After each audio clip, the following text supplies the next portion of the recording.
Amen. Amen. Seqhubeka bazalwane. Amen. Amen. Siyafunda incwadi kaDaniel. Now sisafunda okwamanje umlando. Yafumula siqala sasithe incwadi kaDaniel ihlukene kabili. Kunengxenye yalencwadi kaDaniel eyisiprofeto ekhuluma ngezinto ezizokwenzeka phambi kokuthi uJesu abuye. Bese bakhona ingxenye yalencwadi kaDaniel ekhuluma ngomlando wempilo kaDaniel nezinye izinto ezenzeka nje uDaniel eseBhabhiloni. Sakhuluma bazalwane ukuthi le ngxenye umlando wempilo kaDaniel nezinto ezisenzeke eBhabhiloni ingama chapter nje kuphela cishe awu5 ba chapter 1 to chapter 6 yiyo le ncwadi zomlando lezi sempilo kaDaniel kodwa chapter 2 ukhuluma kakhulukazi ngesiprofeti. So ama chapter nje ayi5 kuphela. So uNkulunkulu wakhetha kanjani ukuthi afake ini angafaki ini ngoba bangayi ukuthi bazalwane asithi nje uDaniel mawufunda nje umlando ukuthi uDaniel waphila waze waba neminyaka edlulile iminyaka u90. So waphila uDaniel isikhathi eside kodwa mase isummarize nje umlando ukuphila kwakhe usinika nje just 5 chapters. So kuningi uDaniel akushiyile, kuningi uDaniel athi hayi lokhu ngeke sekungene kodwa lokhu umoya oyingcwele athi akungene kule ncwadi esiyiphethe namhlanje. uNkulunkulu wakhetha kanjani? Siyakhumbula bazalwana sike sikhumbuza leli ukuze sibone ukubaluleka kwalokhu. Asiyeni incwadi kwabaseKorinte bokuqala, kwabaseKorinte bokuqala chapter 10. Chapter 10. Ngoba ngezinye izikhathi abantu befunda izinto ezenzeka eBhabhiloni nalomlando lo bayitshena ukuthi yizinto ezenzeka zadlula azibalulekanga. Yebo verse. KwabaseKorinte bokuqala chapter 10 verse 11. Verse 11. Yebo. Kufundeka kanje, kepha lezo zinto zabehlela bona kube isibonelo. Kulotshelwe kusiyala thina osekufikile kithi ukugcina kwezikhathi. Sezele bazalwane la kule chapter umpostoli Paul ukhuluma ngezinto ezazisenzeka kwiTestament elidala. Umuntu umKristu ophila kwisikhathi seTestament elisha New Covenant kungenzeka ukuthi uyayibuza ukuthi zilotshelweni lezi zinto. Kungani sina lezi zinto ezenzeka kudala ziyosiza ngani izinto zale kudala? Uthi umpostoli Paul konke lokhu kulotshelwe thina number 1 ukuthi kube isibonelo. Number 2 ukuthi kusiyale. Kuyale bani? Thina esiphila ezikhathini zokugcina. Sezona bazalwane okusho ukuthi uNkulunkulu njengoba engalobanga yonke into ayisenzeka kumlando waseIsrayeli akalobanga yonke into kodwa lezi wayikhetha uNkulunkulu kuthiwa icriteria ayisebenzisa indlela wayikhetha ngayo uNkulunkulu wayibuka izinto ekuzokwenzeka ukuthi ziyiphinde ngesikhathi sokugcina futhi wayibuka izinto ezizoba umyalo kubantu abazophila esikhathini sokugcina. Konke lokhu bazalwane okulotshele ekubalekile ngendlela emangalisayo ngoba njengoba sihleze sikhuluma akusizi ukwazi ukuthi isikhathi siyaphela kodwa ungazi ukuthi yini okumele uyenze isikhathi mase siphele. Sayibona le bazalwane ufana nomuntu owazi ukuthi i-exam isondele kodwa akafundanga. Ufana nalabo abangazi lutho nge-exam. Yebo ne-result yakhe futhi izofana nalabo bengazi lutho nge-exam. So kubalekile both isprofeto and also nalowo okungumyalo ukuthi kumele sibe njani yini kumele siqaphele. And namhlanje bazalwane sobuka lo ukuthi yini kumele siqaphele. SikuDaniel chapter 4. SikuDaniel chapter 4. Last week sasifunde chapter 3 manje SikuDaniel chapter 4. Ake siqale bazalwane singeneni kuwona Daniel chapter 4. KuDaniel chapter 4 ngicela ukushare nje i-slide angazi ukuthi kuyashareka yini. Okay, wonderful. Kuze konke lo sikufundayo bazalwane sikubone kahle.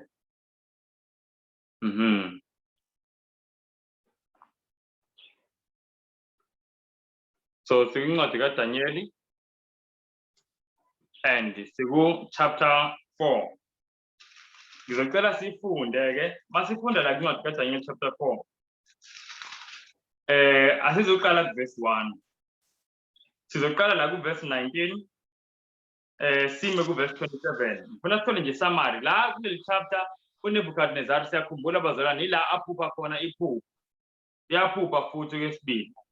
Le chapter le mhlambe just for information.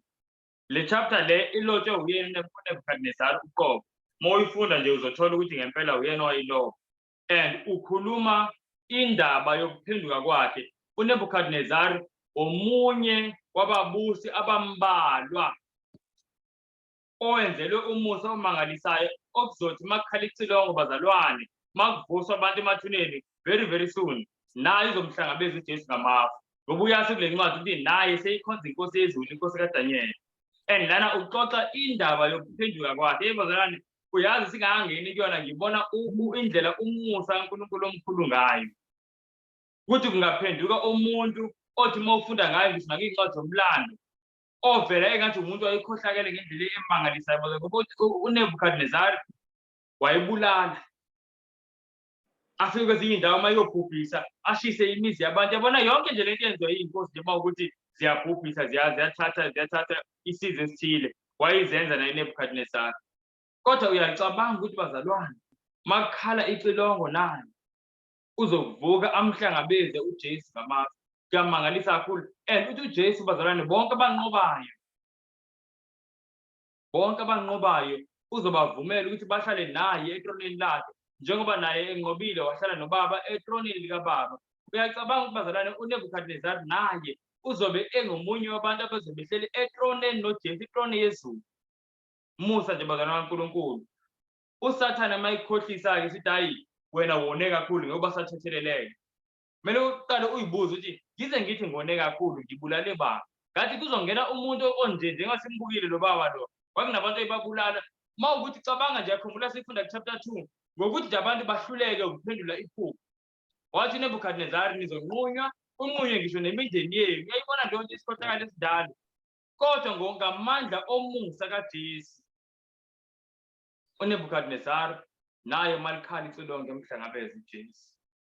So singavuma ukudlala uSathane lokuthi hey ngeke ubasathetheleleke ngoba sathetheleleke sewone kakhulu futhi lokho okwenzile sewukwenze isikhathi eside kakhulu. Bazalwane uNebukadnezar wayisoni isikhathi eside. uNkulunkulu lokho emncenga azibonela uNebukadnezar amandla kaNkulunkulu chapter 2. Kodwa aqhubeke uNebukadnezar enze izithombe athi wonke umuntu akhonza isithombe. Aqhubeke uNebukadnezar athi ingcebo zikaNkulunkulu ngizoyifaka emlilweni ayishiswe. Seyizwa leyo bazalwane. Kodwa ubuke amandla egazi. Hey bazalwane. Yabona indaba yomusa kaNkulunkulu yamangalisa ngempela. uNkulunkulu unentethelelo emangalisayo. Yabo lokho emncenga. And la ku chapter 4 njengoba sizofunda namhlanje sizobona ukuthi wasemncenga okugcina. Ngoba kuyafika lapha bazalwane umusa uncenga okugcina. Wonke umuntu uyafika la umusa uncenga okugcina. uJesu umile kunkotho emnyango kodwa kufika la akokotha khona okugcina. Ake sifunde le chapter bazalwane. La iphupho nje uNebukadnezar siyabona esithombeni. La waphupha khona isihlahla esikhulu. Uthe sibona lesihlahla ubona lesihlahla zonke izinyoni zezulu zifihla kulesihlahla bonke abantu badla izithelo zalesihlahla. Uthi yabuka hawu nasi isihlahla sesiyanqunyulwa futhi. Kwenzakalani uthi wamhlupha kakhulu umbono. Uthi wamhlupha kakhulu wabiza bonke abantu ababiza uNebukadnezar uthi hayi cha abayihlakaniphi nezazi zaseBhabhiloni abamchazele leli phupho. Kulesi isikhathi wabatshela iphupho. Wathi ngicela nje incazelo kuphela. Mayibatshela ayibathi abalaba bayazi incazelo yemphupho. Ekugcineni lithi ku-verse 8 iBhayibheli wagcina seyibiza uDanyeli. Akaqalanga ngaye uDanyeli wagcina ngaye uDanyeli. Danyeli kwaba uyena-ke manje oyizwayo le ndaba wabese wamnikeza nencazelo. Wamnikeza nesaluleko sokuthi yini ekumele ayenze. Asiqaleni-ke ku-verse 19 bazalwane. Sizofunda nje sime la ku-verse 27. Yebo singafunda. Daniel chapter 4 from verse 19. Khona uDaniel ogama lakhe lalinguBeliteshazari wamangala isikhashana. Imicabango yakhe yamesabisa. Inkosi yathatha yathi, Beliteshazari, Iphupho nencazo makungakwesabisi. uBelteshazzar waphendula wathi, Nkosi, iphupho malibe kwabakuzondayo, nencazo yalo kuzo izitha zakho. Umuthi owawubonayo, owakhula, waqina, obude bawo bafinyelela ezulwini nokubonakala kwawo kwaze kwaba sekugcineni komhlaba. Amaqabunga awo ayemahle, nezithelo zawo zaziziningi, kukhona ukudla kuwo kubo bonke. Ozilwane zasendle zahlala phansi kwawo, nozinyoni zezulu zakhe emagatsheni awo. Nguwe Nkosi okhulile waqina, ngokuba ubukhulu bakho bukhulile bufinyelele ezulwini nokubusa kwakho kuze kube sekugcineni komhlaba. Njengalokho inkosi yabona umlindi ongcwele ehla ezulwini ethi, gawula umuthi, uchithe, kepha shiya isiqu sezimpande zawo emhlabathini, sinesibopho sensimbi nesethusi ohlazeni lwasendle, simatiswe ngamazolo ezulu, isabelo saso sibe nezilwane zasendle, kuze kudlule izikhathi eziyisikhombisa phezu kwaso.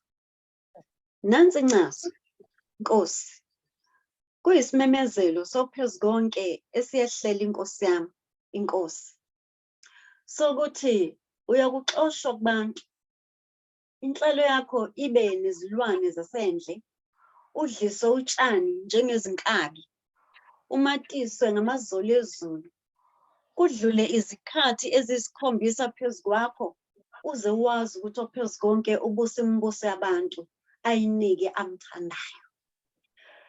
Njengalokho bayaleza ukuba kushiwe isiqu sezimpande zomuthi, umbuso wakho uyaqina kuwe, lapho usufundile ukuthi izulu liyabusa.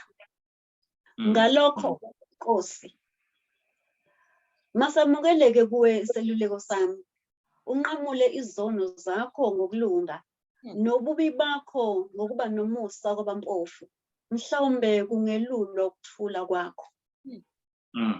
Amen. Nabazalwane, siyathola la ngempela ukuthi nali iphupho uNebukadnezar aliphupha, waphupha isihlahla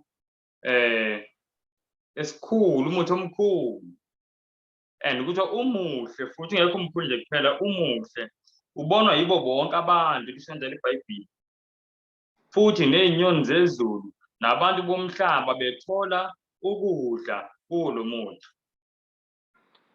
Kodwa kubonakala kwehla ongcwele othile othi gawulwe lo muthi achithwe. Uthi-ke manje uDaniel mayichaza uthi inkosi nguwe lo muthi ngoba ubukhosi bakho sebunje, uyaziwa kuyo yonke indawo, futhi yonke indawo wena ophethe. Kodwa-ke manje njengobonile ongcwele ethi akuchithwe, agawulwe isihlahla sichithwe, uwe lo uzokhishwa uhambe bayokuxoshela ngizothini ehlane la uzodla khona utshani njengey'nkabi kuze kudlule iminyaka eyisikhombisa, uze wazi ukuthi ophezu konke uye obusayo embusweni yabantu, futhi uyinikeza lo afisa ukumnikeza. Uyaqhubeka futhi nakuvesi 26 uDaniel uyasho ukuthi njengobona kusalile okuncane kwesihlahla, umbuso wakho uzophinda ubuyiselwe kuwena mase ubonile ukuthi uNkulunkulu uyena obusayo, uyena ophethe. Kuvesi 27 athi uDaniel mayixwayisa inkosi, ngiyawuthanda kakhulu uvesi 27, sizomane sibuya nje kuwona zibazalwane kakhulu uvesi 27. Uthi ngalokho Nkosi, masamukeleke kuwe isiluleko sami, unqamule izono zakho ngokulunga, nobubi bakho ngokuba nomusa kwabampofu, mhlawumbe kungelulwa ukuthula kwakho. So nayinto esiyibonayo bazalwane, uNkulunkulu lana kuNebukadnezari uletha into yokuqala manje ini isixwayiso i-warning ukuthi nayi into engingayifuni Nebukadnezar.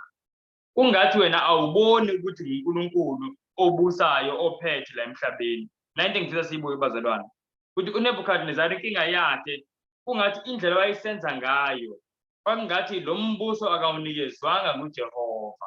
Kungathi uzakhele konke lokhu anakho. Inhliziyo yakhe yenza njani? Yaphakama. Manje uNkulunkulu umlethela isixwayiso ukuthi indlela osophakeme ngayo iyingozi. uNkulunkulu uzokuthoba. Kuverse 27 uDaniel uyamtshela ukuthi yini angayenza uNebukadnezar ukuze aphephe angasitholi lesijeziso. So ngendlela engibona ngayo lokhu ilezi zinto esizibiza ngama-conditional prophecy. Yabo okufana nesiprofetho sikaJona eNiniva la waqhamuka khona esithi uNkulunkulu uzolibhubhisa leli dolobha. Siyakhumbula kodwa abantu bathi mabezila ukudla bebuyela kuNkulunkulu ngempela uNkulunkulu azange alichithe lelo dolobha laseNiniva. Siyabona lonto noDaniel la uyamtshela uNebukadnezar ukuthi yini ekumele ayenze ukuze angachithwa yena uqobo. And mawuqhubeka nayo kuverse 28 mhlawumbe sifunde again uverse 28 ngifuna sibone ukuthi ingaba wenzani kuNebukadnezar. Ingaba wasilalela isixwayiso sikaDaniel noba akasilalelanga yini? Ingaba uNebukadnezar wagcina izithoba noma waqhubeka nokuyiphakamisa? Yiloko manje ngifuna sikubuke. Siyaqhubeka from verse 28 sime mhlambe ku verse 33 sibuke. Verse 28. Konke lokho kwamehlela uNebukadnezar. Ngasekugcineni kwezinyanga eziyishumi wayehamba endlini yamakhosi eBhabhele. Inkosi yathatha yathi, angithi leli Bhabhele elikhulu engilakhile libe yindlu yobukhosi ngezikhwepha zamandla ami, libe ludumo lobukhosi bami na? Zisemlonyeni wenkosi kwehla ezulwini izwi lithi, wenkosi Nebukadnezar, kukhulunyiwe kuwe ukuthi umbuso usukile kuwe. Uyaxoshwa kubantu, inhlalo yakho ibe nezilwane zasendle, udliswe utshani njengezinkabi, kudlule phezu kwakho izikhathi eziyisikhombisa, uze wazi ukuthi ophezu konke ubusa imibuso yabantu ayinike amthandayo. Ngaleso sikhathi lento yagcwaliseka phezu kaNebukadnezar, waxoshwa kubantu, wadlisa utshani njengezinkabi, umzimba wakhe wamatiswa ngamazolo ezulu, zaze zakhula izinwele zakhe njengezimpaphe zezinkozi nezizipho zakhe njengamazipho ezinyoni. Amen, amen. Bazalwane nothi ngiphinde ngikhuleke nje sizongena kwipoint lokuqala. Nkosi inothando olumangalisa kakhulu Simanga somthetheleli, siyabulela siyasondeza kuwe ngegama likaYesu Kristu. Bese sikucelile Nkosi ba ube nathi, siyaqhubeka Nkosi sicela kakhulu, ngiyacela Nkosi ufake amazwi akho emlomeni wami, kungabi ndimi Nkosi ufake amazwi ami emlomeni wakho. Yithi Nkosi uthi ube ungathongo. Ngiyacela kakhulu Nkosi wami ngumntwana, amazwi Nkosi asindisayo ngamazwi avela kuwe. Please Heavenly Father, wonke umuntu omamele as we are studying ngoku, nabantu abazomamela ne-recording, uyabazi bonke Nkosi, cela Nkosi uthethe okwazi basiyadinga ukuba. Please Nkosi siyakucenga kakhulu Nkosi Yesu. Sonke Nkosi sithengiwe ngegazi, ndiyazi uba sonke Nkosi isifiso sakho basisinde. Cela usincede Nkosi sisinde amazwi akho. Cela konke ngegama likaYesu Kristu Nazareth. Amen. Amen. Amen. Bazalwane, naku oqale ngifisa sikubuke. uNkulunkulu siyabona ngisikhulumile kuNebukadnezar ngephupho. Wabe sewaletha inceku yakhe ezotolika iphupho. Inceku yabe seyamtshela ukuthi leli phupho lisho ukuthi usenkingeni, naku ekuzokwenzeka. Kodwa naku wena uNkulunkulu ebefisa ukuthi ukwenze ukuze kwaluleke ukuthula kwakho. Ngamanye amazwi uqhubeke uyinkosi uhlale kahle ngokuthula. Siyibona leyo nto. Lithi iBhayibheli lapha kuverse 29. Kwaphela inyanga eziwu-12. 12 months, meaning unyaka wonke kungenzeki lutho. Siyibona leyo nto. After siyibonile leli phupho walitolikela leli phupho.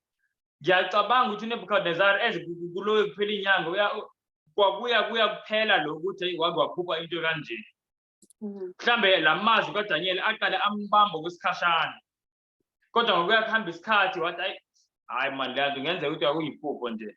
Vele nginesiqiniseko siphi ukuthi kona uDaniel wayikhuluma iqiniso. Ngoba phela yimina engamtshela iphupho yena wangitshela nje watolika lana kwangekho simanga. Uyabona leyo nto. So nje kuyenzeka ukuthi inkosi ngempela iloke ingabaza yagcina inkosi ingayilaleli lento ekhulunywa nguDaniel. Iyatholakala la inkosi iyiphakamisa. Inkosi itholakala seyiphakamisa inkosi. Nawe uDaniel eyiphazela iphupho. Inkosi itholakala seyiphakamisa seyihamba ithi nali iBhabhiloni lami engizakhele mina ngezikhwepha zami. Lapho inkosi ke bazalwane seyiyanqunywa seyahlanya. Lithi iBhayibheli umqondo walo wasuka kuyona inkosi. Yaqale yahlanya seyidla utshani. Seyibona leyo nto bazalwane. Manje akuseyona manje iwarning. Lena uNkulunkulu ayinikeza yona. Seyinikeza ngizothi mhlambe sekuyinto engathi yisijeziso esithile. Kodwa nakhona umusa usavulekile.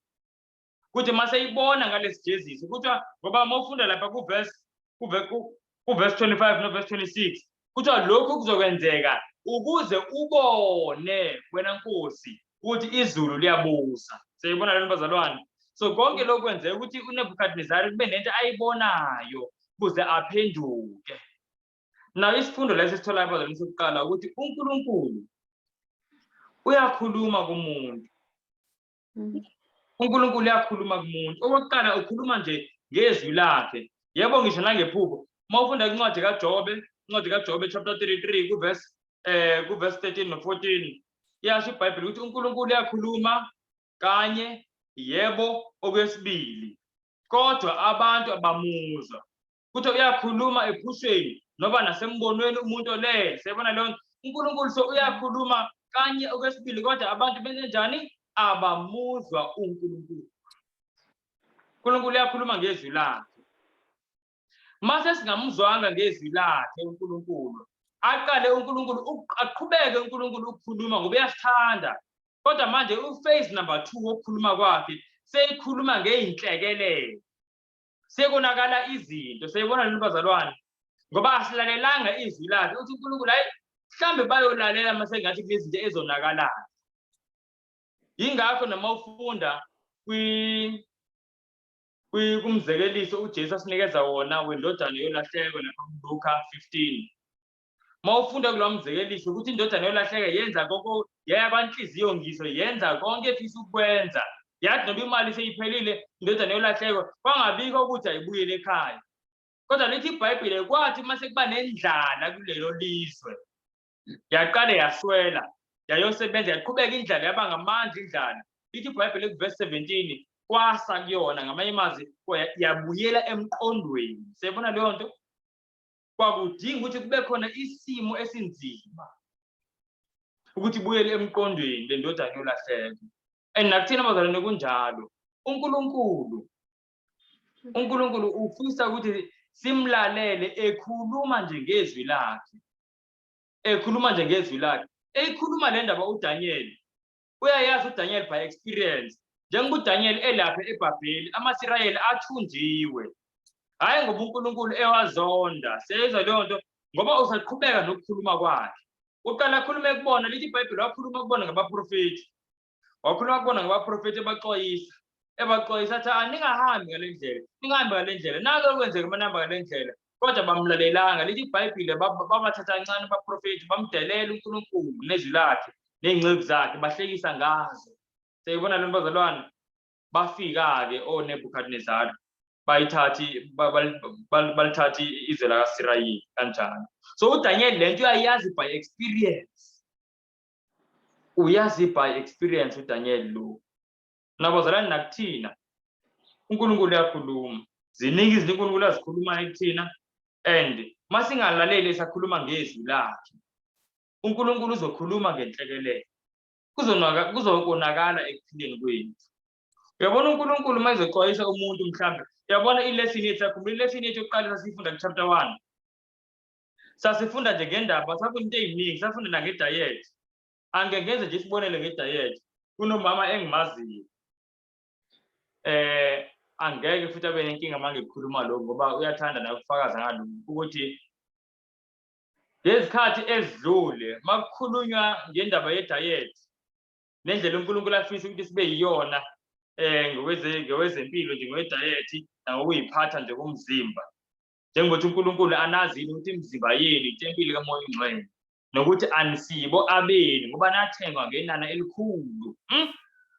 Uthi uNkulunkulu uthi lo mama ngangiyizwa yonke lento kodwa ngangayilaleli uyangixoxela. Uthi ngangithanda kakhulu lezi zinto lezi ukuthi makufundisa ukuthi azinampilo ngangithanda kakhulu osokoleti awuba ngangiyifela ngangize ngithi hayi suka uNkulunkulu into ayifunayo nje kumuntu inhliziyo. Ngisho noba ngiwezwa amazwi afana nomaRoma chapter 12 ku-verse 1 asho ukuthi asinikele imizimba yethu uNkulunkulu. Uthi ngangiwashaya nje indiva angawanaki. Yabo. Uthi engalaleli. Uthi kwala ngelinye ilanga waphathwa yi-cancer. Uyabona uNkulunkulu bekhuluma ngezwi. Eloyo ekhuluma ngezwi.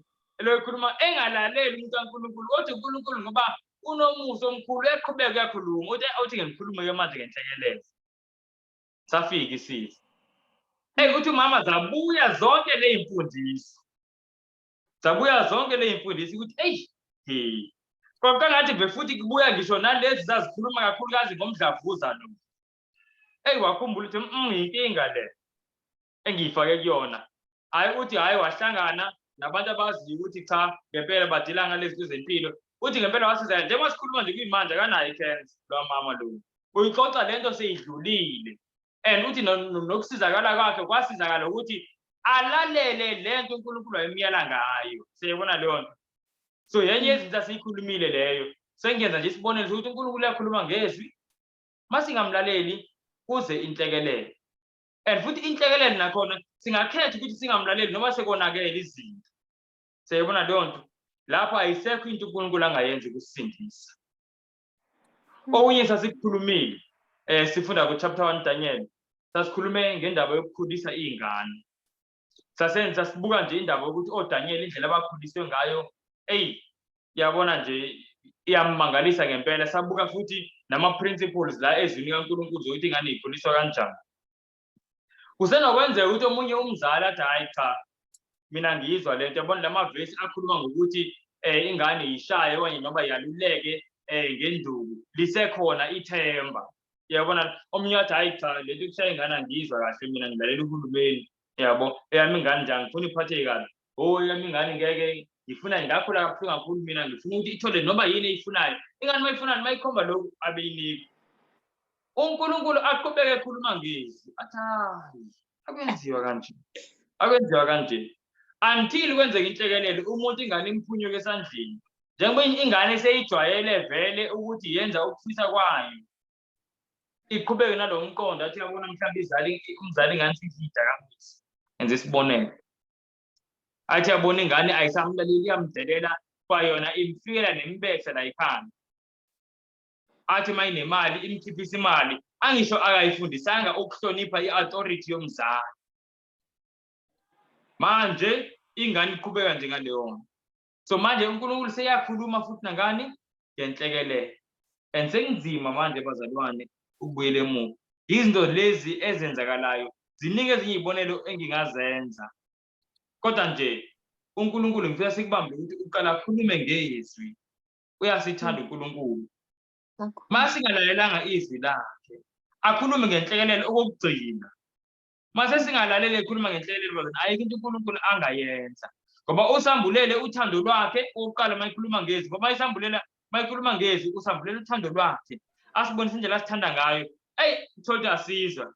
Athi hayi othi ngibanikeze nje i-taste ukuthi kwenzakalani uma bengangilaleli inhlekelele. Mawenzeka naloko futhi singalaleli ayikho into uNkulunkulu angayenza ngithe. Nabazalwane nalokho ngiyafisa ukusho. Uyazi ukuthi lezi zinto ezenzeka manje la emhlabeni.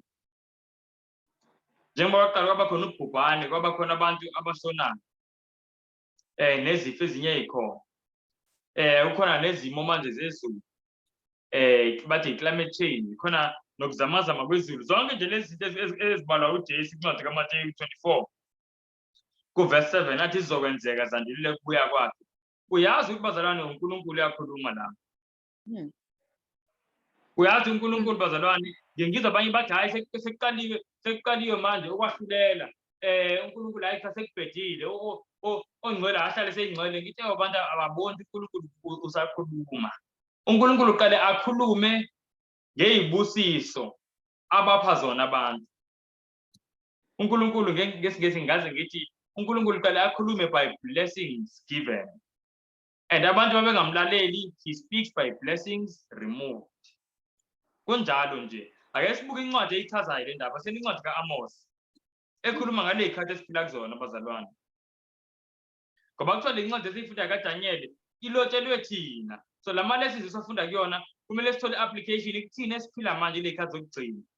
Sibona izinto zisenzeka, sazi ukuthi izulu ngaba lithini manje. Sakufunda okokuqala ukuthi yebo izulu lithi uJesu uyabuya emaduzane. Sesiyakubona lokho. But okunye besingakaze sikubuke ukuthi uNkulunkulu uyakhuluma and ukhuluma okokugcina. Ngale inhlekelele ezenzekalayo bazalwane. Uyakhuluma ngempela. Asenencwadi kaAmos chapter 4. kuAmos lapha ngaphambili kube uDaniel, Hosea, Joel, Amos. Chapter 4. Uverse ba. Oh yebo, siyabonga. Asiqale kuverse 9. Asifundele uverse 9 no 10 sizwe ukuthi uNkulunkulu uthini. Akuzwakali. Oh, kuverse 9 no 10. Akuzwakali. Oh. Ngaba kwenze njani? Siyakuzwa thina kahle. Siyamuzwa futhi noSipe.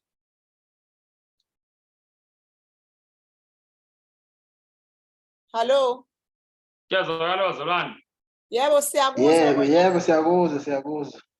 Naye futhi siyamuzwa naye ulindile kodwa ngazi kwenzekalani kuyena. All right. Futhi yamhlupha network ngoba ngiyabona nake phuma. Okay. Mhlambe ngiyacela ukuthi omunye kasifundele ophethe iBhayibheli lesiZulu la kuncwadi kaAmos. Sofunda nje chapter 4 nje sofunda verse 9 no 10. Oh, incwadi kaAmos, okay. Yes. Amos.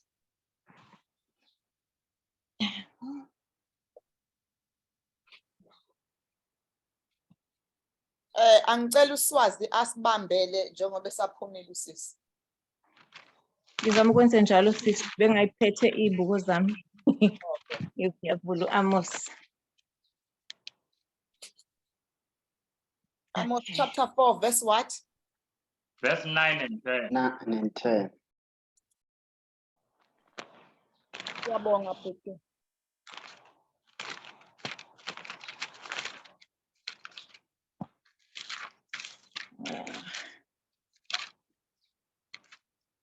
Hayibo, nangilahlekelwa uAmos mina. Daniel, Hosea, Amos. Yes, Joel, sengitholile. Amos Yeah. chapter 9.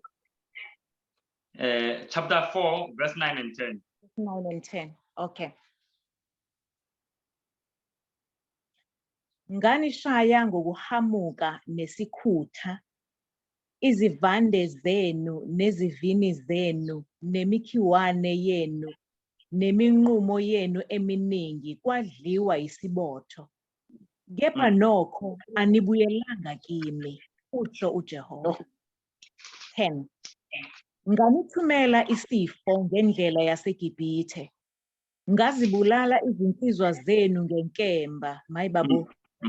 Ngathumba amagazi enu. Ngenza ukuba Nkosi yami. Ngenza ukuba ukunuka kwekamu lenu kukhuphukele nasemakhaleni enu. Kepha nokho anibuyelanga kimi, usho uJehova. Maye. Bazalwane besibambeni lana kancane. Now uNkulunkulu lana ukhuluma ngezinto azivumele ukuthi zenzeke kwaSirayeli. Ngicela ukubuza umbuzo oyedwa. Ngicela mhlambe si-unmute kuphendule nje noma mhlambe umuntu oyedwa noma ababili. Short answer into eclear nje la. Ngicela ukubuza ukuthi uNkulunkulu mayevuma ukuthi lezi zinto ezibuhlungu zenzeke kubona kwakuyini inhloso kaNkulunkulu wayefisa ukuthi benzeni bona abantu in response to lezi cela ukubuza wazana ngisiphenduleni Wayefisa ukuthi baphenduke. Amen. wayefisa ukuthi baphenduke wayefisa ukuthi banjani babuyele kubena Babuyele singamute-ke bazalwane now sikubona kanjani lokho sikubona ukuthi uNkulunkulu uthi ngenze lokhu nalokhu kodwa nibuyelanga kumina Amen. athi nalokhu ngiyaqhubeka futhi ngikwenza kodwa anibuyelanga kumina siyabona nibazalwane omunye umuntu uyomangala athi uNkulunkulu cha akasangifuni impela amasebenze kobuhlungu kanje nakanje kanti zikhona izinto ezenzeke empilweni yomuntu uNkulunkulu usakhuluma uyamdonsa kodwa umuntu seyibheke kwisimo sokuthi umuntu akasalizwa izwi kaNkulunkulu noNkulunkulu uyabona ukuthi kade ngikhuluma ngezwi umuntu akalaleli manje sengikhuluma ngeyinhlekelele la sithole eyokuqala kuverse 9 ukhuluma ngezinto ezenzeka emasimini uthi nginishaye ngokuhamuka nesikhutha izivande zenu nezivini zenu nemikhiwane yenu neminqomo yenu eminingi kwadliwa isibopho lapho bazalwane yizinto lezi ezithinta ini ukudla kwabantu kule insuku zethu singathi izinto ezithinta ama-finances wabantu sayizwa bazalwane now athi ngidlulekile nje ngizokubuya kuyona le nto finance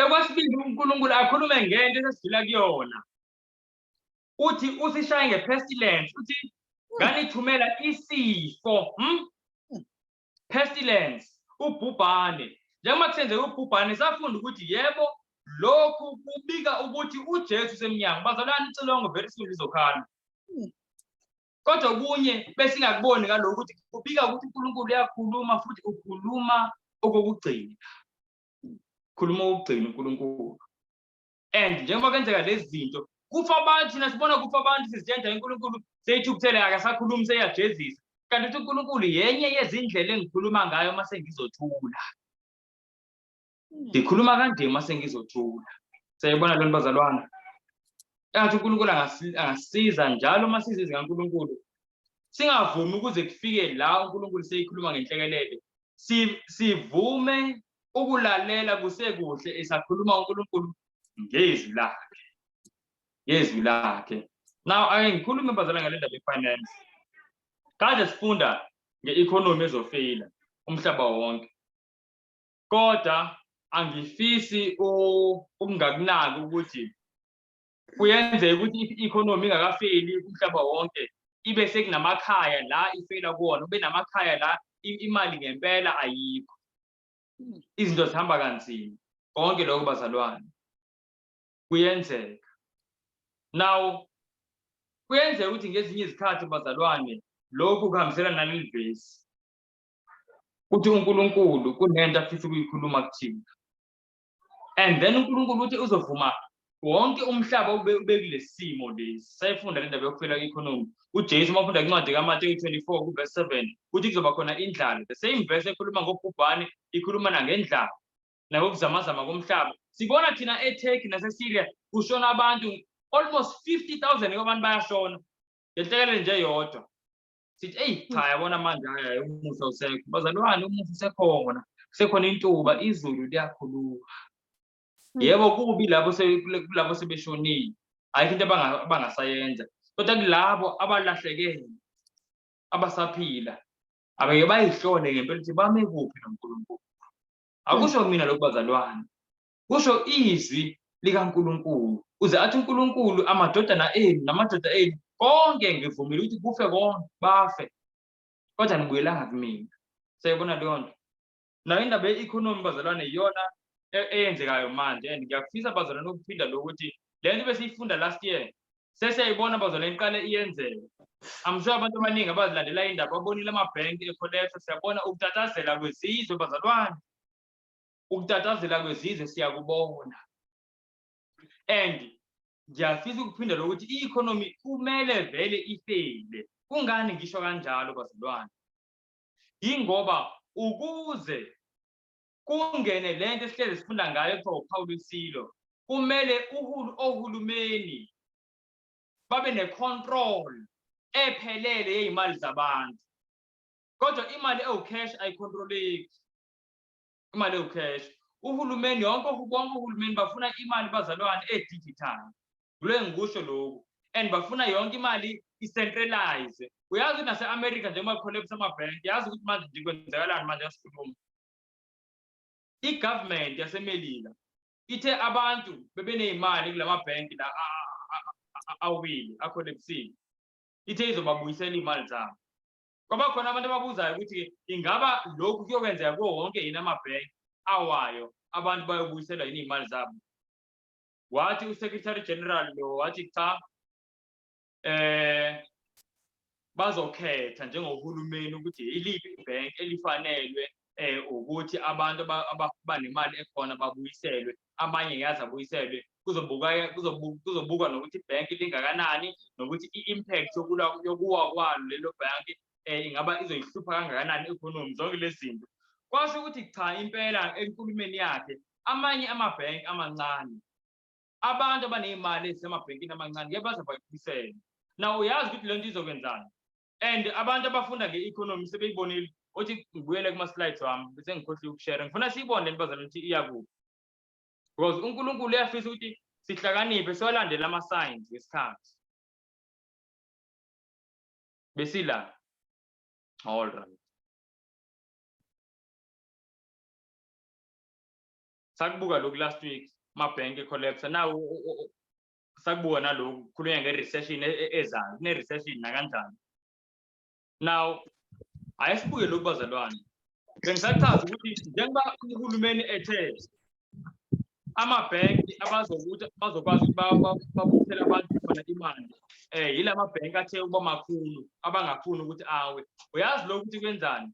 Kwenza ukuthi abantu abanezimali kulamabhenki amancane bathi ama-local banks, amabhenki amancane nje, bazogcina bethini beyikhipha iy'mali zabo ngoba bayazi ukuthi if kucollapse lelo bhenki lelo imali ayibuyi, kanti if kucollapse leli elikhulu imali iyabuya yona.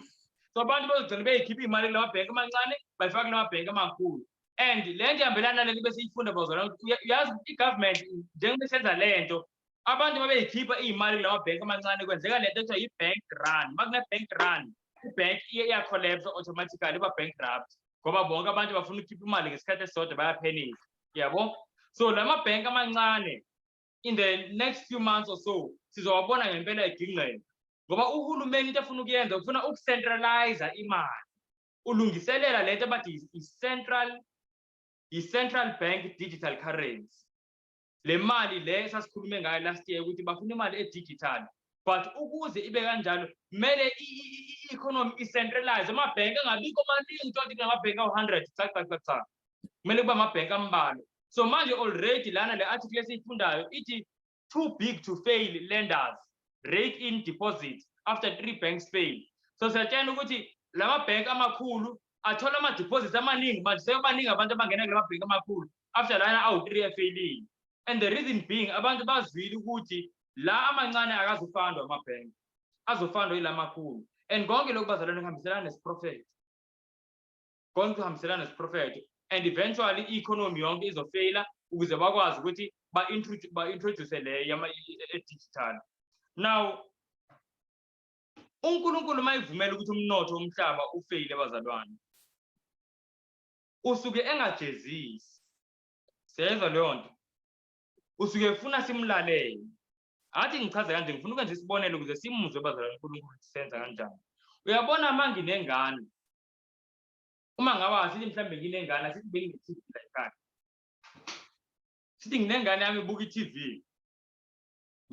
Ngiyahamba mina ngifuna ukuyitshena umyalezo obalulekile ngithi kumele ngiyazise ukuthi imali yokwenza ukuthi nokuthi ngiyishiye kuphi nezinye izinto ezibalulekile ekumele izenze nje la ekhaya. Ngiyitshena kahle kahle izinto ezizosiza yona ingane. Ngoba ngathi ngiyakhuluma kodwa bazalwane ingane ayilalelanga ibuka i-TV lo igqolozela i-TV. Uma ngathi ngiyakhuluma hayi ingane ibuka i-TV. Ngikhuluma ingane ibuka i-TV. Yini into yokugcina ngizoyenza bazalwane? Kumele ngithathe i-remote, siyibona leyo nto, ngicishe i-TV. Mangicisha i-TV lena, angicishi i-TV ngoba ingane ngiyayizonda mhlambe noba ngiyiziswa ubuhlungu. Ngiyicisha i-TV ngoba ngifuna i-attention yayo ingane. ngifuna ilalele nginomyalezo obalekile ophethe ukuphila kwayo.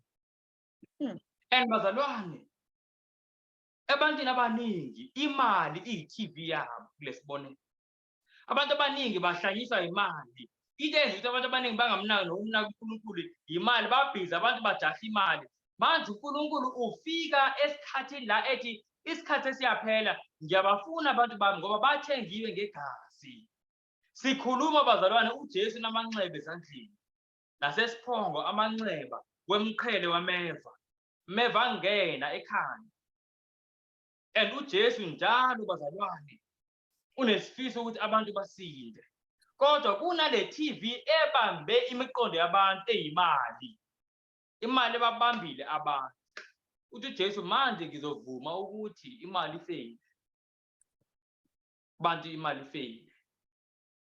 Imizamo yami yokugcina ukuthi abantu babuyele kumina bazalwane. So ngifisa sibuthi izulu liyakhuluma ngenhlekelele. Umuntu mayengalaleli lisakhuluma ngezwi. Singayikhohlwa lento bazalwane.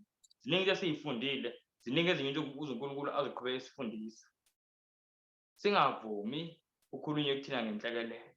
Asilalele uNkulunkulu sakhuluma kahle. Izinto ziyenzeka namhlanje. Uyazi ukuthi uNkulunkulu uze acacise uma ufunda incwadi yamaHubo chapter 9 yazi ngiyafisa sifunda silifundile leli abazalwane balibona. Ngoba kubalekile ukuthi bazalwane njengabantu bokukhanya sazi ukuthi izinto ezenzakalayo zisho ukuthini. Uyazi ukuthi abezizwe bazalwane abantu baphakeme. And uNkulunkulu manje lezi zinto azenzayo ukuthi abantu bathobele. Aselincwadi yamaHubo chapter 9. Cela nje sifunde leli verse elimnandi kanje.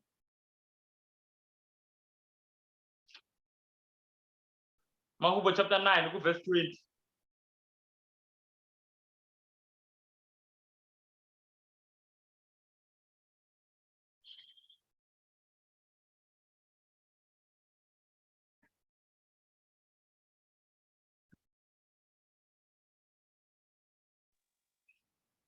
Ungafunda?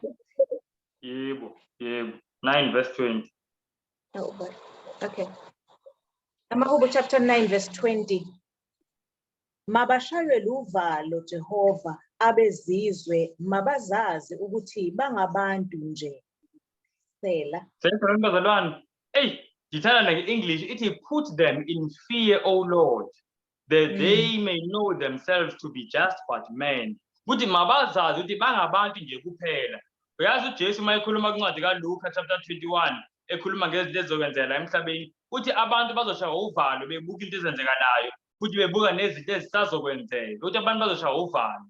Now uthi uNkulunkulu la isizathu ukuthi abantu abashayiswe ngovalo ngalezi zinto ezenzekalayo yingoba ufisa abantu bazibone ukuthi bangabantu nje kuphela.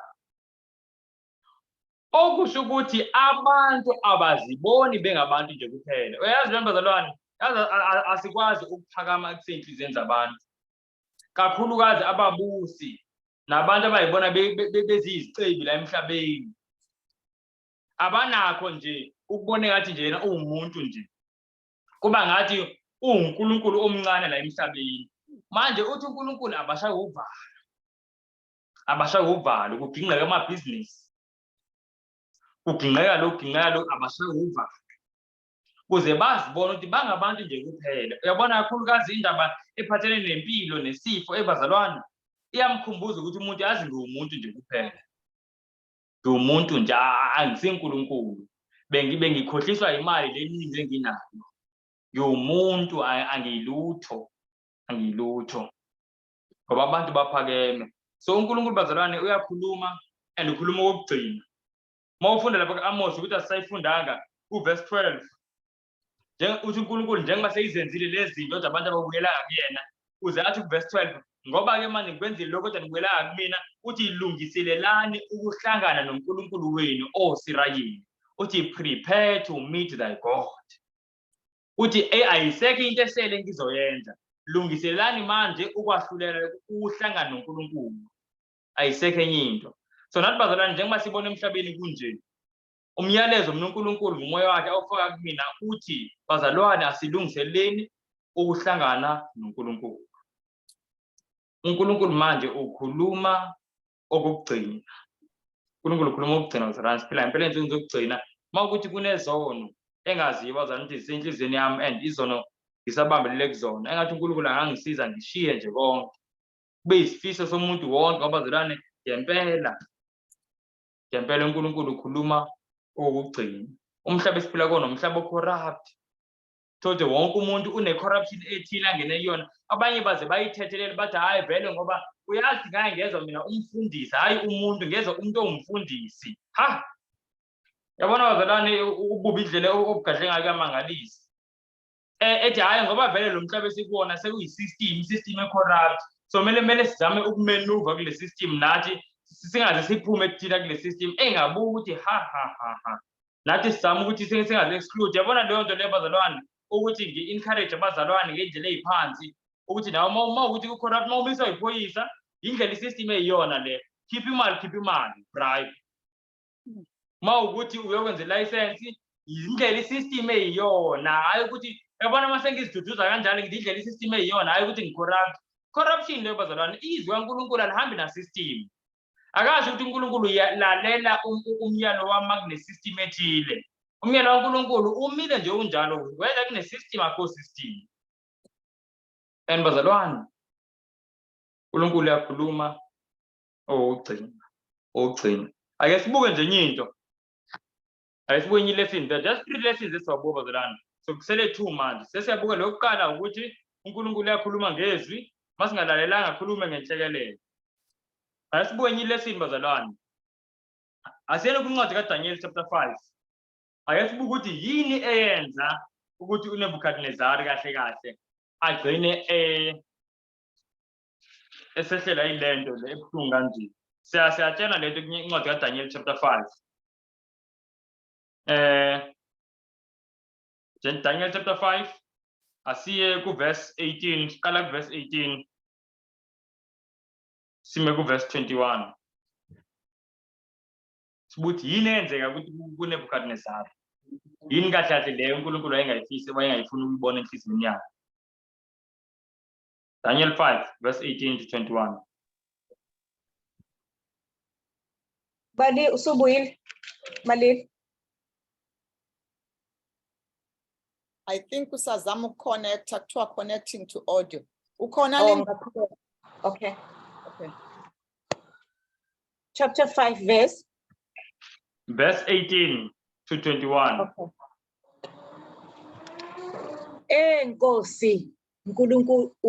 Enkosi uNkulunkulu ophezu konke wanika uNebukadnezari uyihlo umbuso nobukhulu nodumo nobukhosi ngenxa yobukhulu owamnika bona bonke abantu nezizwe nezilimi bamthuthumela besaba phambi kwakhe athanda ukumbulala wambulala athanda ukumiyeka wamiyeka athanda ukumphakamisa wamphakamisa athanda ukumthobisa wamthobisa kepha lapho inhliziyo yakhe yaziphakamisa nomoya wakhe wabalukhuni waze wazidla wehliswa esihlalweni sakhe sobukhosi balususa udumo lwakhe kuye 21 waxoshwa kubantwana babantu inhliziyo yakhe yaba njengeyezilwane nenhlalo yakhe yayinezimbongolo zasendle wadliswa utshani njengezinkabi nomzimba wakhe wamanziswa ngamazolo ezulu waze wazi ukuthi uNkulunkulu ophezu konke ubusa imibuso yabantu ubeka phezu kwayo amthandayo. Amen. Sezele bazalwane kuthiwa yini eyenza ukuthi uNkulunkulu egcine ochitha umbuso kaNebukadnezari okwesikhashana nje leminyaka eyi7 kuthiwa yingoba inhliziyo kaNebukadnezari yathini yaziphakamisa into bazalwane esenhliziyweni kaNebukadnezari wawuphakama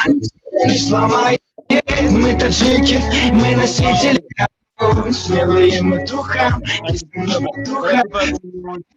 не страшны нам эти муки, никогда никто не сломает. Mute. Телекаро, смелые матуха, ты со мной, братуха. Не страшно, Тимучи, дали тот же гир, в нас Okay. Siyabonga. Nkosi nothando olumangalisa kakhulu. Siyacela Nkosi sisaqhubeka nje sifunde. Umoya wakho ingcwele Nkosi uqhubeke uthethe nathi. Siyacela Nkosi konke usathana azama ukusiphazamisa ngako Nkosi singaphazamiseki.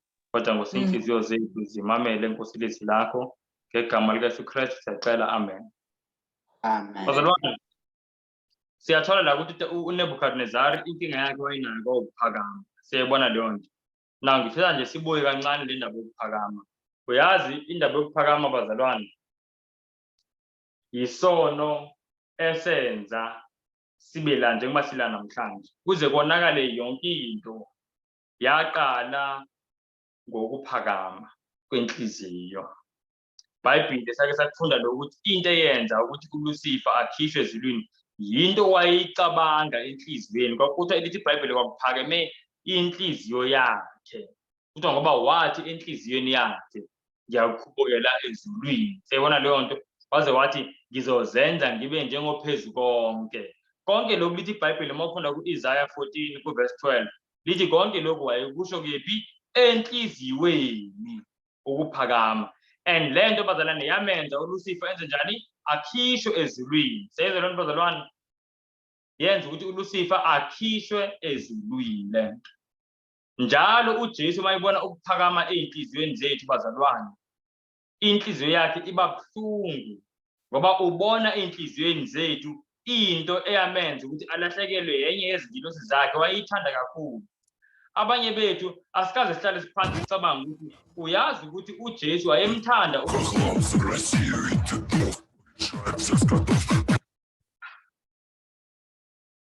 uJesu bazalwane wayemthanda kakhulu uLucifer. Le nto ukuthi uLucifer awe ezulwini ayemphathanga kahle uJesu. Wayemthanda and uyazi ukuthi yaqala yonke ngokuphakama kwenhliziyo. So njalo mayibona ukuphakama kwenhliziyo uJesu akumphathi kahle at all bazalwane. And naye uLucifer uyazi ukuthi nayi into yamenza ukuthi akhishwe ezulwini.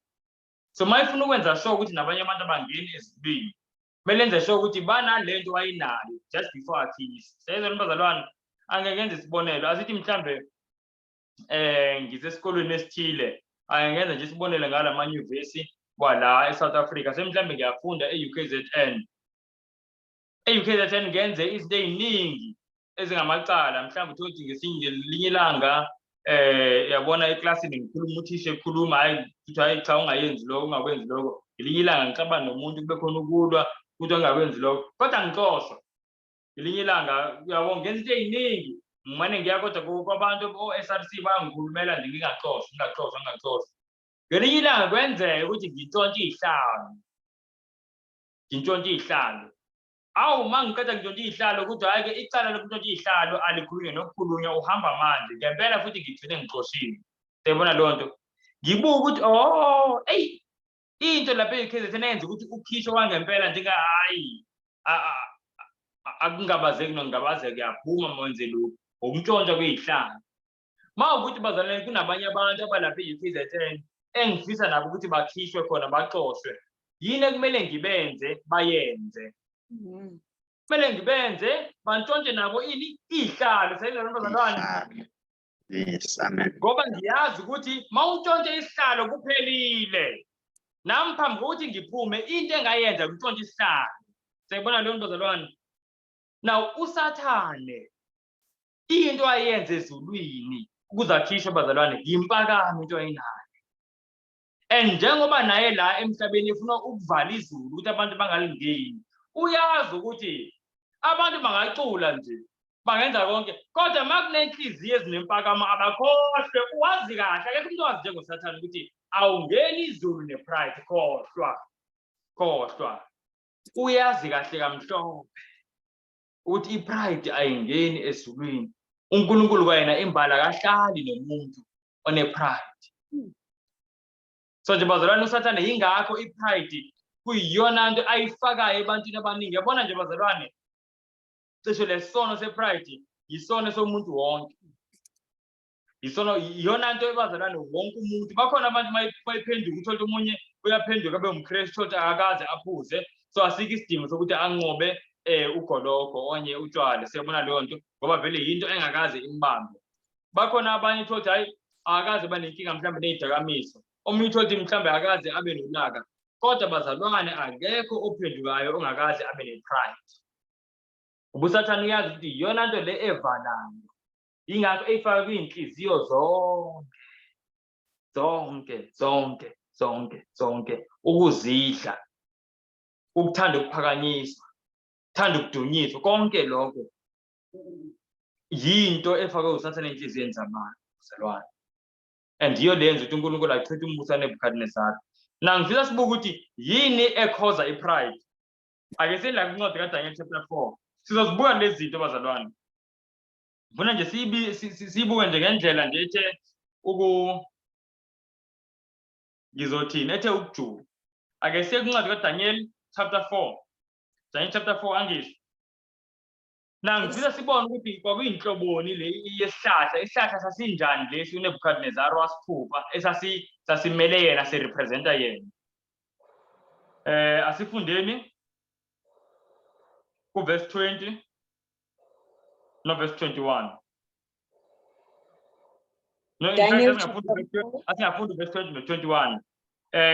Asifunde uverse 11. Daniel chapter 4 so verse 11 no verse 12. Daniel chapter 4, verse 11 and 12. Umuthi wakhula, waqina, ubude bawo bafinyelela ezulwini, nokubonakala kwawo kwaze kwaba sekugcineni komhlaba.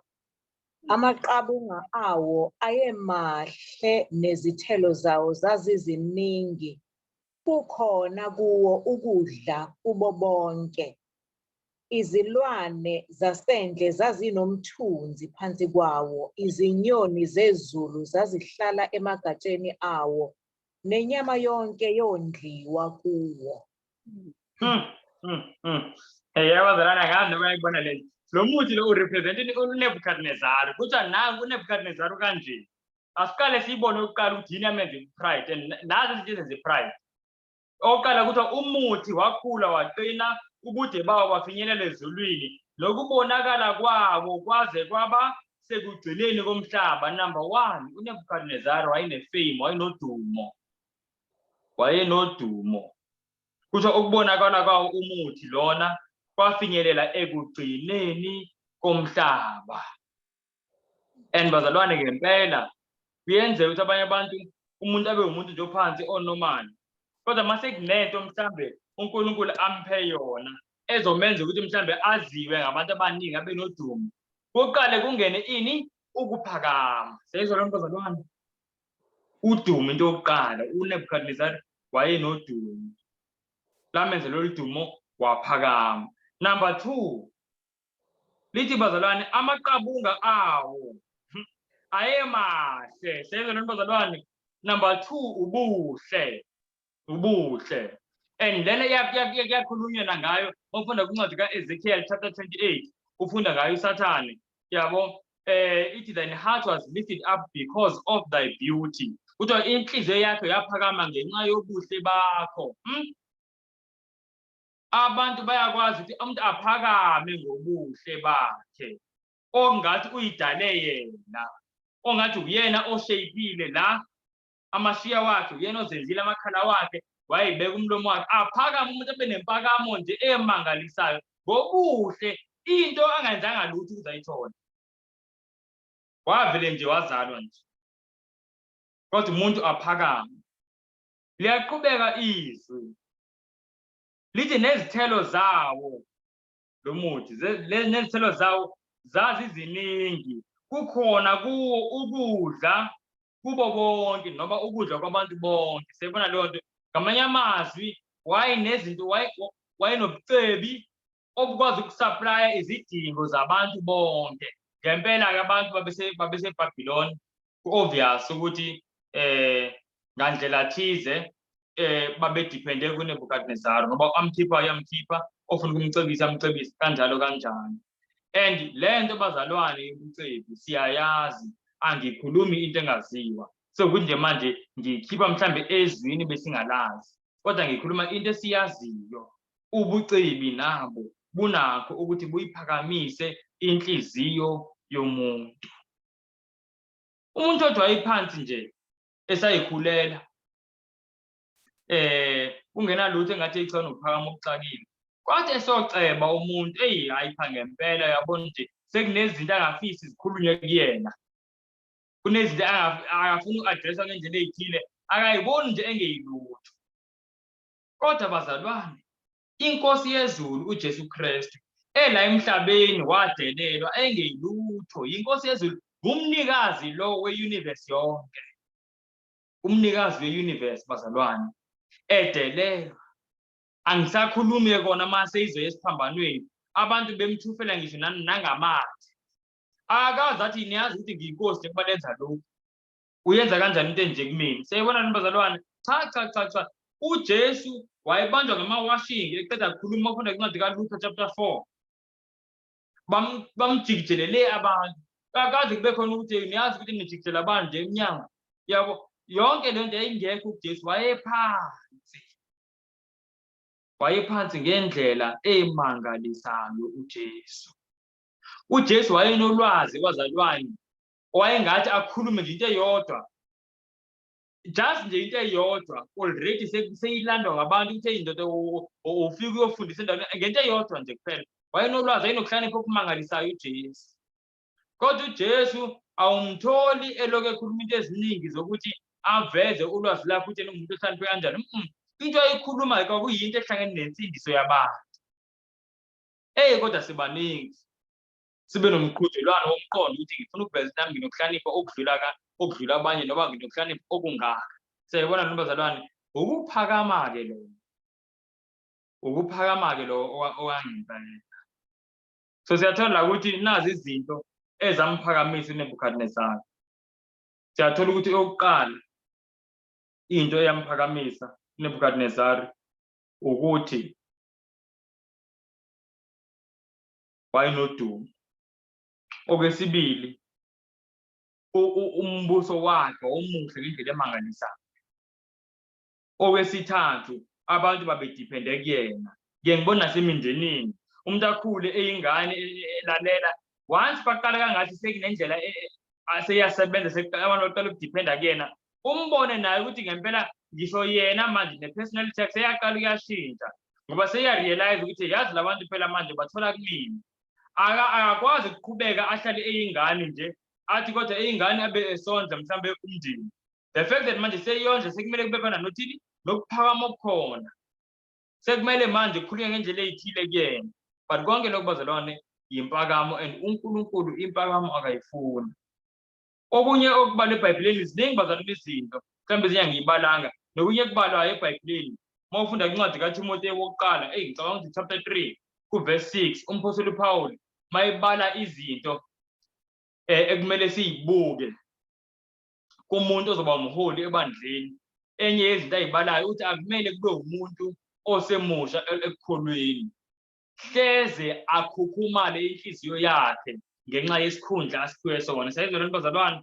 So enye yezinto ezikhukumalisa abantu yini isikhundla. Just ngesikuthi umuntu awukho nje kunye isikhundla kuphela.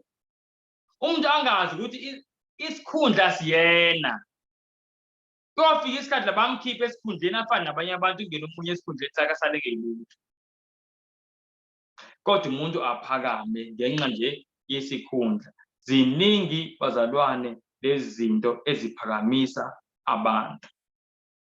Kuyothiwani-ke kodwa ngoba phela lezi zinto eziyibalile eziphakamisa abantu ezikhathini eziningi angazi kwezinye izikhathi ezikhathini eziningi lezi zinto bazalwane ziba khona futhi ezinye ziyadingeka ezinye umuntu akazenzanga yena. Ngizobala nje mhlambe udumo. Kuba khona ama-positions azothi vele uNkulunkulu bayekubeke uwona ngokwe-nature yaleyo position vele abantu bazokwazi. Ngithatha isibonelo mhlambe mawumfundisi. abantu bonke basebandleni lakho bazokwazi uma umfundisi walelo bandla. Siyabona leyo nto. So kuzoba khona udumo oluthile noba kungelona udumo olukhulu. Yabo? Wonke umuntu uzokwazi. And into enga-escape-eki ngeke ukwazi ukuthi mhlambe uthi umfundisi ngenxa yokuthi ngizama ukubalekela udumo. Kumele manje nama ngiyoshumayela kumele ngizemboze ikhanda yabona nje ngigqoke lento yokwemboza ubuso nje bangangiboni inhloko abantu. Cha, akuyona isolution leyo. So kuyothiwani-ke ngoba lezi zinto ezinye sekhuluma nje ngisho nangobuhle bengithinta indaba yobuhle. Khona abantu vele angisho ubuhle abantu baphiwe uNkulunkulu. Umuntu akazenzanga nje bengisisho nje. Kuyothiwani-ke sekumele ayisike mhlawumbe asenze apha emuva. Yabo? Angazi noma mhlambe komele enzini umuntu. Umbuzo mhlambe yilowo. Okwesithathu besikhulumile futhi nangobucebi. Bakhona abantu uNkulunkulu ababusisayo ngobucebi. Ngencebo. Bakhona naseBhayibhelini oJobe kanje. No-Abraham kanje. Uyazi u-Abraham yisona sicebi engathi uma ngisicabanga eBhayibhelini sasithobekile ngoba u-Abraham wayeyisicebi esimangalisayo. Kodwa wonke umuntu uma ekhuluma ngo-Abraham akekho umuntu ocabanga ubucebi bakhe. Wonke umuntu ukhumbula nje ukholo luka-Abraham, ukholo luka-Abraham. Futhi wayeyisicebi esingazami ukubukisa ngobucebi bakhe. So kuyenzeka ukuthi uNkulunkulu amuke umuntu ubucebi. So umbuzo ukuthi kuyothiwani-ke nama-position iy'khundla njengoba ngikhulume ngey'khundla. uNkulunkulu kumele iy'khundla abazalwane zibe nabantu, otherwise ayikho into engenzeka. Siyibona leyo nto. Manje umbuzo uthi kuyokwenziwa nini? Into abazalwane eyenza impakamo ukuqala mhlawumbe engangithini. Into eyenza impakamo kakhulu kuzo zonke lezi zinto engizibalile. Uma umuntu engazi ukuthi lezi zinto lezi uyiphiwe noma uyibolekiwe. Umuntu aqale lento ukuyibuka sengathi ivela kuyena. Angazi ukuthi uyiphiwe uNkulunkulu. Yingakho amavesi bebalekile esiwafundile namhlanje kuverse 25. Ngiyacela nje manje namapeni umuntu afake isekele kuverse 25 no-26 ukuthi uNkulunkulu wamjezisa uNebukadnezari kwaze kafika isikhathi la uNebukadnezari abonayo ukuthi cha lo mbuso ngiwuphiwe uNkulunkulu. Uma ngabe uNkulunkulu yakwazi ukuthi nje ngokuphazimekeza eyibuka into eyenzekile ngokuphazima nje keso bazalwane uNebukadnezari wathi nomqondo oright wave washintsha wahlanya. So uNebukadnezari yabona nje cha ngeke. Kuyacaca ukuthi cha uNkulunkulu bebethanda bengathi ngizathi ngiyohlasela izwe lakhe lapha Israyeli angihlanyise nje la endleleni kuphele yonke into. Yabo? So njengoba kwenzeke lokhu ngikuphiwe uNkulunkulu. And uNkulunkulu lento lokho iphinda njalo encwadini kaDaniel. Uthi uNkulunkulu obekayo afuna ukumbeka, asusa afuna ukumsusa. Amphayo afuna ukumupha. uNkulunkulu obusayo. So kanjalo na verse 26 uthi uzohlanya kuze wazi ukuthi izulu ilona elibusayo. So into ebalekile kuzo zonke lezi zinto ngazi ukuthi lezi zinto lezi ngiziphiwe uNkulunkulu. Uyabona ke into mawuyiphiwe i-attitude yakho iyashintsha, indlela ocabanga ngayo ngaleyo nto iyashintsha ngoba nawe usuke uyiphiwe. Mawubona umuntu ongenayo leyo nto awumphakameli ngoba nawe uyazazi ukuthi lento ngenze njani ngiyiphiwe. Mhlawumbe ngumuntu anginamali, ngiyazi ukuthi kunobaba othile lana onomusa nje kakhulu babukhumalo nje angenamali manje ngiyakuyena uyangipha lokhu uyangipha nje izinto. Mangihlangana nomuntu ongenazo izinto angeke ngiphakame enhlizweni ukuthi ubheka unawo ukuthi nokuthi yabona ingoba ufundanga ngoba uhlakaniphanga noma mhlawumbe ingoba uyivile. Yabona ngisho nje angeke ngikwazi ukukhuluma kanjalo ngoba nami ngiyazazi ngiphiwe. Okuzokwenzeka enhlizweni yami ukuthi lo muntu ongenayo lento engiyiphiwe ngizomdabukela. Ngibese ngimkhombe kulo muntu ongumuphi. Ngithi nangi umuphi wezinto. Mawufuna into ethile uye kulowa muntu mhlawumbe khona kuyosizakala ngalo. Siyabona nobazalwane. But once into ngathi mangihlakaniphile mhlawumbe ngibunga ukuthi vele umqondo wami vele mina nje ngihlakaniphele nje vele isithando sami. Ngingabuka ukuthi lento ngiyiphiwe uNkulunkulu. Akekho umuntu othi mayizocabanga mhlawumbe manje njengoba ngikhuluma angizenzi mina ukuthi engqondweni yami kuhlangane izintambo ezithile kuphuma amagama amathile. Siyabona leyo nto konke kwenziwa uNkulunkulu. Ingqondo umuntu uyiphiwa nguNkulunkulu. kodwa athi umuntu noma ibona ongena ngqondo noma mhlambe othatha kancane kunaye asingasho ngena ngqondo wonke umuntu unayingqondo kodwa mhlambe othatha kancane kunaye aqale amphakamele aphimisa amazwi abhlungu kodwa abe naye ephiwe ake sibuye linye ivesi bazalwane yabona le ndaba le ye-pride le ndaba bazalwane ngokuqamba amanga uNkulunkulu iyamcunula kakhulu angifuni ukuqamba amanga uNkulunkulu indaba yokuphakama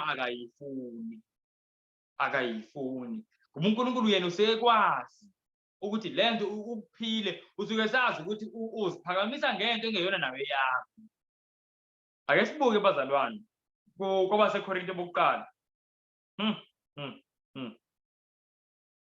base Korinte bokuqala chapter 4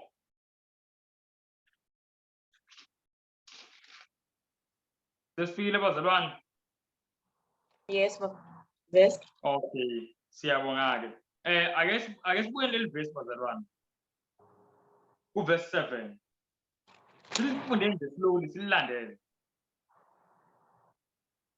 chapter 4 boKorinte bokuqala chapter 4 verse 7 Verse 7, abaKorinte bokuqala chapter 4 verse 7. Ngokuba ngubani okhetha wena na? Unandoni ongayamukeliswanga na?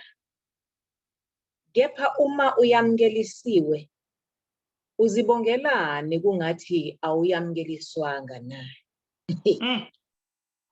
bazalwane asike silizweni kahle leli verse ngilitole yena la kuleli lesingisi liqala lithi ngubani okwenza ukuthi uhluke komunye umuntu kuthiwa yini onayo ongayiphiwanga so uNkulunkulu manje ukubiza ukuthi ucabange ngempela yini enginayo engingayiphiwanga abe sithi uma ngaba uyiphiwe yini ekwenza ukuthi uyiphakamise ongathi awuyiphiwanga le sayibona bazalwane so uNkulunkulu uyasikhumbuza ukuthi izinto esinazo noba yinto esenza mhlambe sibe ne-advantage over omunye umuntu ngenzeka ukuthi mhlambe yebo ukuhlakanipha ngezinye izikhathi ngenzeka ukuthi mhlambe isimilo sengisho isimilo mina bazalwane ukulunga lokhu esimilo nakho umuntu usuke ekuphiwe nguNkulunkulu nangezimo umuntu akhule kuzona uNkulunkulu abembeke kuzona omunye umuntu mhlambe uthi wakhula vele ekhayeni la bekukholwa khona ezinye izinto azikho nzima kuyena okunye uthi ukhule ekhayeni lemidlwembe ngempela kunzima ngisho nje ukuthi ayibambe angabi nalo ulaka sayibona leyo ngibese ngibonga uthi mase behlangene bonke abazalwane inkonzweni lo ngenalaka abuye lo onelaka dala lona ayicala into engekho nje kodwa nawe lento iphiwe mase ukhohle ukuthi uyiphiwe uyayeka kumdabukela umuntu ngoba ungena uSathane ufaka umqondo athi ngisebenzele nami lento njengoba isisho neNebukadnezari yebo uNebukadnezari wayewagibela amahhashi yebo ayiphatha inkemba ayohlasela izizwe ayinqobe athini yilokho kwamenza uNebukadnezari ayitshena ukuthi lento uyithole ngamandla akhe kanti uthi uNkulunkulu ngesikhathi usenza lokho ukuze uthole leyo nto loyitholile indlela uNkulunkulu ayekupha ngayo uNkulunkulu uphile lento bazalwane ingangena kuthina ngempela ngoba mayingena lento ngempela iyasisiza ukuthi sibe phansi uyabona manje nginemali ngazi ukuthi ngiyiphiwe asimuzi ukuthi umpostoli uPaul uthini ngabantu abanemali ufundisa uTimothy ngoba bazalwane akuyona isono kuba nemali number 1 but izinto ezenza indaba yemali sometimes ibe yisono okuqala indlela umuntu usuke eyithole ngayo okwesibili nemotive yakhe yokuthola imali okwesithathu indlela ayisebenzisa ngayo now ake sibuke something umpostoli uPaul instruction ayishoyo nje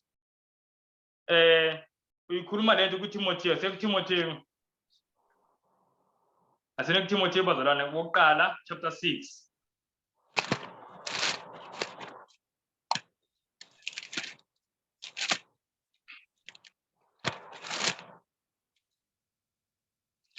Chapter 6 verse. Mhlambe ake si bazalwane ayabona nje yawathi ngibamanye amavesi manje kodwa ukuthi ngiwayele. Asifunde verse 17 isifana, asifunde nje verse 17 kuphela. Timothy wokuqala chapter 6 verse Yazi kodwa 17. athi sifunde nale bazalwane ngoba izwi kaNkulunkulu okumele sikisi. Abantu abaningi abayicabangi le nto bazalwane. Asike siyifunde le. Ake si verse 9. Okay. Kepha abafuna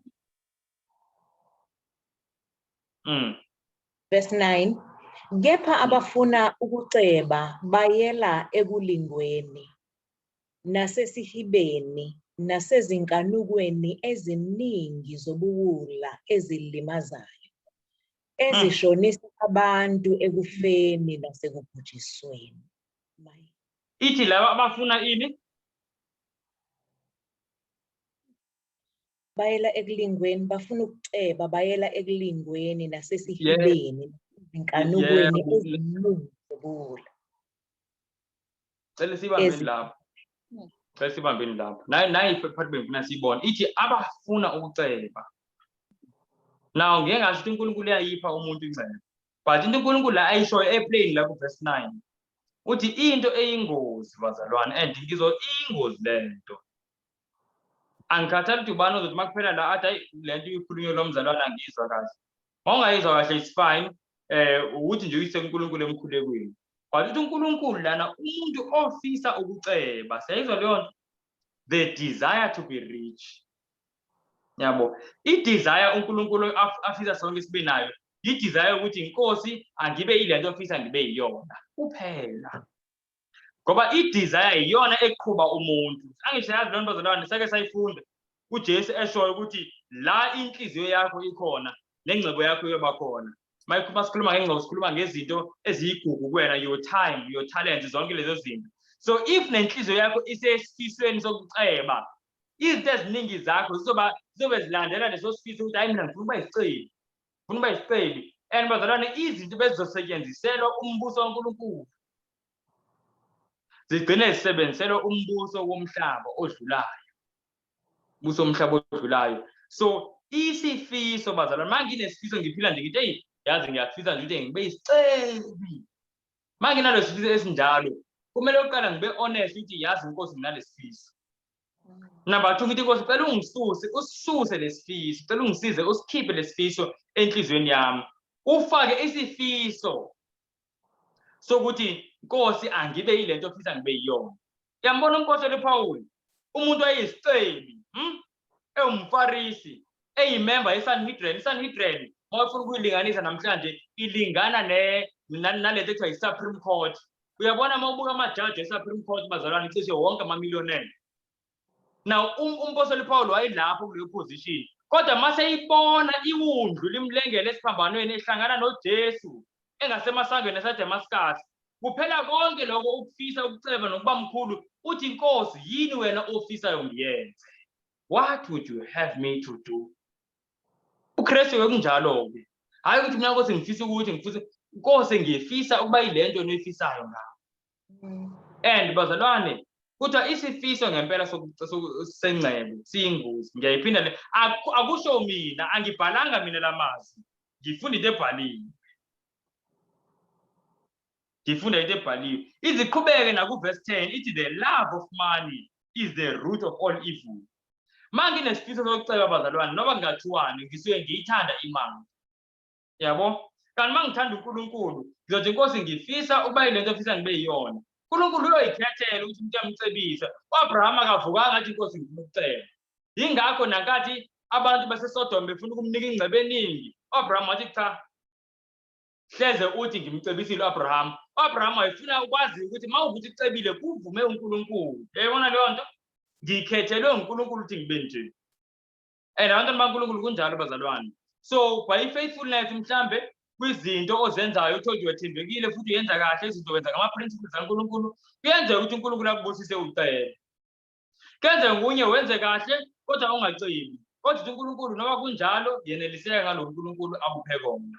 Isifiso siyinkinga lesi sokufisa ukuceba and ingane ngiyesaba ngoba eziningi zikhula zonke zinaleso sifiso ngifisa ukuba yisicebi yabona bazalwane leyo nto iyamkhipha umuntu emsebenzini kaNkulunkulu kakhulu but yeah verse 17 yini uNkulunkulu ayikhulumayo kulabacebile verse 17 nayi verse bengifuna hlahla kodwa nje umoya ingcwele bathi funda nandeli Verse 17, 1 Timothy chapter 6. Yala abacebileyo kulelizwe lamanje ngokuthi bangakhukhumali, bangathembeli engcebeni engemiyo, kepha mabathembele kuNkulunkulu osicebisa ngakho konke, sithokoze ngakho. Verse 18 Benze okuhle, bacebe ngemisebenzi emihle, baphane, babelane, bezibekelela isisekelo esihle sesikhathi esizayo, ukuze babambe ukuphila okuyikho. Amen. Amen. Nazi bazalwane, lento adinga ukutoliko uNkulunkulu athi kumele umuntu ocebile abe naso. Angaphakanyiswa ingcebo. Yazi abe kokuhle mawubona umuntu ocebile ephansi. Ungazi nokuthi ucebile ngezinye izikhathi. Ezinye izikhathi akufihleki it's fine ngoba vele ama positions ayaziveza izinto yebo kuyenzeka. And hayi ukuthi umuntu mhlawumbe usuke eyiveza yena. It's just sometimes akufihleki. But abe phansi. You know ngihambe kuma camp sihambe nabantu ngimangale mase ngihlale ngimangale ngithi lo muntu uyisicebi kanje kodwa nje naku makudinga ukuthi silale phansi lana uyilalela phansi udla lokudla uyabona nje kuba kuhle ngempela ingangabo nje yazi ukuthobeka kuyamthokozisa uNkulunkulu futhi kuba yinto strange angifuni ukuqamba amanga kuba yinto strange kakhulu ingakho uNkulunkulu bazalwane uthi nathi kumele sibe njalo sibizele ukuthi sibe nempilo enjani sibe nje nokuthobeka yize uNkulunkulu esibusisile noma sinjani kube khona ukuthobeka kube khona ukuthobeka bazalwane and nenye into engizoyisho sesizovala hayi cha sengande kakhulu impela nenye into bazalwane esisizayo ngokuthobeka kakhulukazi bazalwane ukuloke njalo sibuke impilo kaJesu uyazi impilo kaJesu bazalwane inamandla ukumthoba umuntu inamandla futhi nezinto nezifiso lezi zomhlaba yazi mawufuna ukuthi kuphele uthando lwezinto zomhlaba kumele kube nolunye uthando enhlizweni yakho ngisho iBhayibheli lithi singathandi umhlaba nezinto zomhlaba siyabona leyo nto lithi ngoba wonke umuntu othanda umhlaba uthando lukaBaba alukho kuyena angisho kanjani kuJohane ukuqala chapter 2 verse 15 so kuthiwa lana akwazi kuba khona ngizothi lamathando amabili kodwa there is two loves uthando lomhlaba nothando lukaBaba azikwazi ukuphilisana kuba khona uthando olulodwa ngesikhathi so mangifisa ukunqoba uthando lomhlaba kumele ngibe nothando lukaBaba siyibona leyo nto and bazalwane ukuze ngimthande uNkulunkulu ngiyavisa ukuthi kumele sifunde impilo kaJesu mangibona umnikelo ukujula komnikelo bazalwane owenziwe izulu ngenxa yethu bazalwane ngempela izinto zomhlaba ziyalahlekelwa ngamandla ngempela lento eyenzeka kompostoli Paul isenzeka namhlanje lento athi umuntu mayibone isiphambano athi inkosi sengibethele angisaphili sekuphila wena sengatshentshi amandla esiphambano aphela ngalesa sikhathi namanje ukuthi nje thina asijule ngesiphambano yabo kube ngathi akekho amandla vele umuthi othile mangasawuphuzi kuzoba ngathi awukusebenzeli kanti wena ongawuphuzi khona abazalwane lithi iBhayibheli encwadi kaZekhariya 13 ofunda verse 1 ithi ngalelo suku uyovuleka umthombo endlini kaDavide umthombo waboni nokungcola so lo mthombo wavuleka abazalwane namhlanje sageza kodwa masingayi kuona umthombo thina vele ngesigezela umthombo ukhona abazalwane and ngempela yabona ukufunda ngempilo kaJesu kunamandla ngempela okuqeda i-desire isifiso lesi sezinto zomhlaba sikwenza lokhu futhi kukwenza ufise izinto zezulu izinto zikaNkulunkulu ngicabanga ukuthi angiyivalela ngenxa yesikhathi okunye kunenye lesson yokugcina nje bengifuna siyibuke kodwa sizoyibuka next week ake sivale ngomkhuleko sithathe ama comments Nkosi onothando olumangalisa kakhulu. Siyakubulela ngezifundo siphe zona Nkosi. Kule ncwadi kaDaniel, incwadi Nkosi esifundisayo ngensuku zokugqibela. Nokuthi kufanele sibe njani kwezinsuku zokugqibela. Ngoba siyafunda Nkosi ngokubaluleka kokuthobeka. Utshela Nkosi kwezinsuku zokugqibela ufuna abantu abathobekile. Akusizi ke Nkosi ukuthi sibe nolwazi lezikhathi zonke ukuthi kuzokwenza lokhu kulandele lokhu kulandele kodwa sibe nenhliziyo eziphakeme. Sincede kakhulu Nkosi yezulu sithobeke Nkosi.